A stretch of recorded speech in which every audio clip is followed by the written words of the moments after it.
নমস্কার। ঠাকুর মা ও স্বামীজির চরণে আভূমি লুণ্ঠিত প্রণাম নিবেদন করে আজকে আমরা কথামৃত শ্রবণ করব ঠাকুর শ্রী রামকৃষ্ণ দক্ষিণেশ্বর মন্দিরে রাখাল, রাম, নিত্যগোপাল চৌধুরী প্রভৃতি ভক্ত সঙ্গে নির্জনে সাধন, ফিলজফি ঈশ্বর দর্শন। ঠাকুর শ্রী রামকৃষ্ণ সে পূর্ব পরিচিত ঘরে মধ্যাহ্নে সেবার পর ভক্ত সঙ্গে বসিয়া আছেন। আজ 25 ফেব্রুয়ারি 1883 খ্রিস্টাব্দ, রবিবার 14 ফাল্গুন, কৃষ্ণা তৃতীয়া। রাখাল, হরিশ, লাটু, হাজরা আজকাল ঠাকুরের পদছায়ায় সর্বদাই বাস করিতেছেন। কলিকাতা হইতে রাম, কেদার, নিত্যগোপাল, মাস্টার প্রভৃতি ভক্তরা আসিয়াছেন, আর চৌধুরীও আসিয়াছেন। চৌধুরীর সম্পত্তি পত্নী বিয়োগ হইয়াছে।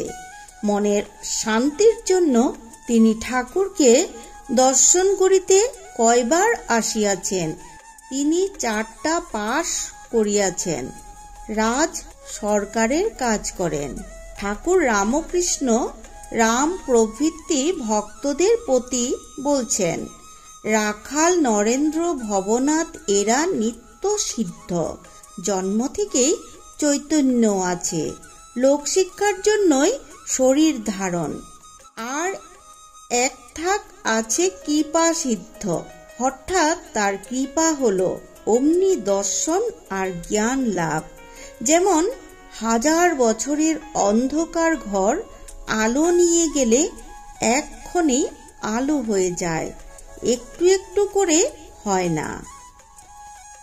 যারা সংসারে আছে তাদের সাধন করতে হয়, নির্জনে গিয়ে ব্যাকুল হয়ে তাকে ডাকতে হয়।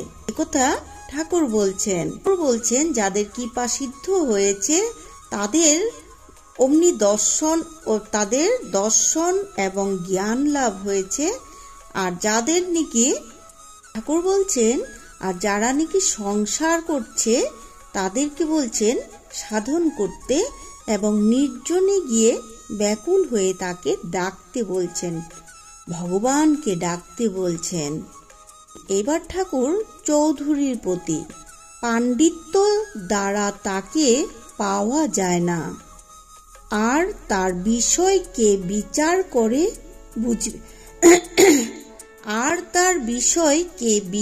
করে বুঝবে তার পাদপদ্মে ভক্তি যাতে হয় তাই সকলের করা উচিত।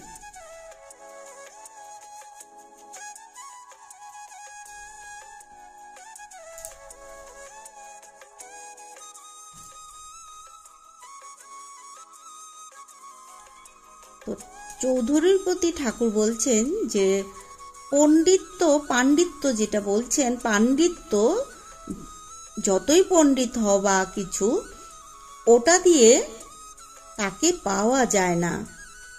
তার বিষয়ে যে বিচার করে বুঝবে, ভগবানের বিষয়ে যে বিচার করে বুঝবে, তার পাদপদ্মে যদি ভক্তি থাকে, ভক্তি হয়, যাতে হয় তার পাদপদ্মে যাতে ভক্তি হয় তাই সকলের করা উচিত।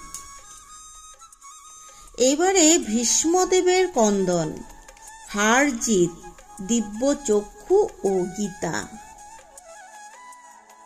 তার অনন্ত ঐশ্বর্য কি বুঝবে, তার কার্যই বা কি বুঝতে পারবে। আবার বলছি, তার অনন্ত ঐশ্বর্য, তার অনন্ত ঐশ্বর্য কি বুঝবে, তার অনন্ত ঐশ্বর্য কি বুঝবে, তার কার্যই বা কি বুঝতে পারবে। ভীষ্মদেব, যিনি সাক্ষাৎ অষ্টবসুর একজন বসু, তিনি এই সরসজ্জায় শুয়ে কাঁদতে লাগলেন।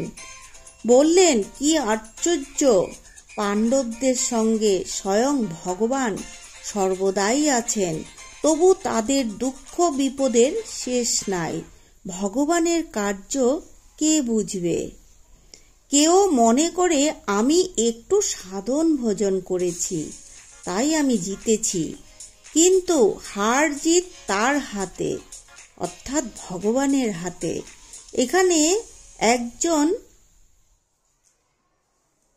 এখানে একজন মাগী অর্থাৎ বেশ্যা মরবার সময় সজ্ঞানে গঙ্গালাভ করলে।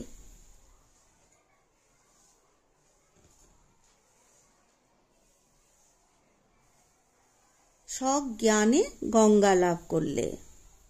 চৌধুরী, তাকে কি রূপে দর্শন করা যায়? চৌধুরী মশাই ঠাকুরকে এই কথা বললেন। ঠাকুর শ্রী রামকৃষ্ণদেব বললেন, এই চোখে দেখা যায় না, তিনি দিব্য চক্ষু দেন, তবে দেখা যায়। অর্জুনকে বিশ্বরূপ দর্শনের সময় ঠাকুর দিব্য চক্ষু দিয়েছিলেন।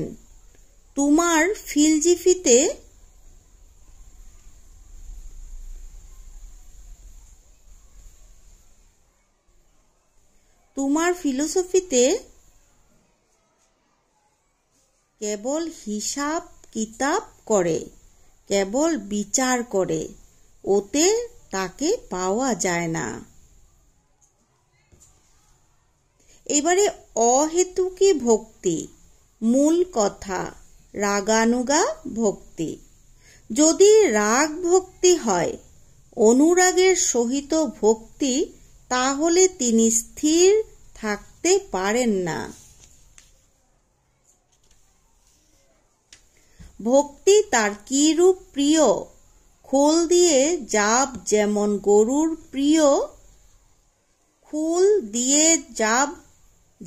গরুর প্রিয়, গপ গপ করে খায়।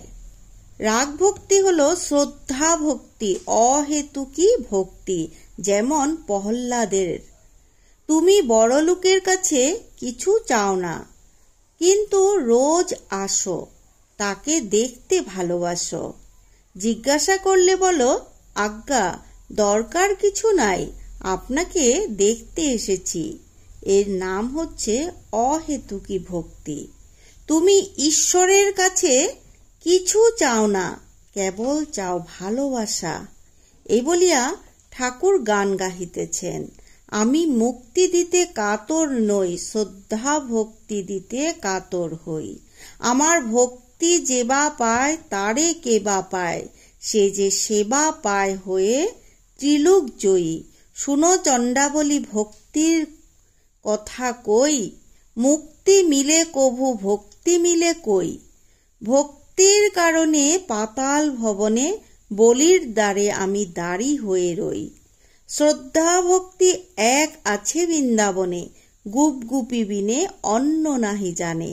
ভক্তির কারণে নন্দের ভবনে, পিতা জ্ঞানে নন্দের বাধা মাথায় বই। মূল কথা ঈশ্বরে রাগানুগা ভক্তি আর বিবেক বৈরাগ্য। এবার চৌধুরী জিজ্ঞাসা করলেন, মহাশয়, গুরু না হলে কি হবে না? ঠাকুর বললেন, সচিদানন্দই গুরু। সব সাধন করে ঈশ্বর দর্শনের সময় গুরু সামনে এসে পড়েন আর বলেন, ওই দেখো তোর ইষ্ট। তারপর গুরু ইষ্টে লীন হয়ে যান। যিনি গুরু তিনি এই ইষ্ট, গুরু খেয়েই ধরে নেয়, গুরু খেয়েই ধরে দেন। অনন্ত ব্রত করে, কিন্তু পূজা করে বিষ্ণুকে, তারই মধ্যে ঈশ্বরের অনন্ত রূপ। তো আজকের মতো আমরা এই পর্যন্ত কথামৃত শ্রবণ করলাম। সকলেই ভালো থাকবেন, সুস্থ থাকবেন। ঠাকুর মা ও স্বামীজির কাছে আমাদের এই ঠাকুর মা ও স্বামীজির কাছে আমাদের এই প্রার্থনা, সকলেই যেন আমরা ভালো থাকি, সুস্থ থাকি। জয় শ্রী শ্রী রামকৃষ্ণ দেবের জয়, জয় কথামৃতের জয়।